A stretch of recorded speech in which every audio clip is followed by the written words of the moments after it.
संध्याकाळी वॉकला बाहेर गेल्यावर शेजारी असणाऱ्या शेतामधून भरपूर असा फ्रेश पालेभाज्या घेऊन येणं हा माझा आवडीचा छंद झालेला आहे रोजचा।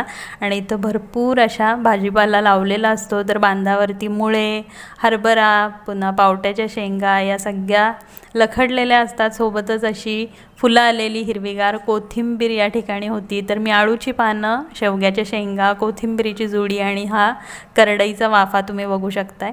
तर करडईची सुद्धा एक पेंडी घेतलेली आहे आणि असा हिरवागार फ्रेश भाजीपाला या मावशी जे आहेत तो रोज काढून देतात। आणि मेथीसुद्धा लावली आहे त्यांनी एका वाफ्यामध्ये, सोबत लाल माठ लावला आहे आणि मुळे जे आहेत ते एकदम कोवळे छान फ्रेश आहेत। तर अशा पद्धतीनं ही हिरवीगार भाजी मला ते आता काढून देतात आणि अगदी स्वस्तात मस्त अशा हा भाजीपाला आम्हाला खायला मिळतो। तर मोठीच्या मोठी जुडी त्यांनी बांधून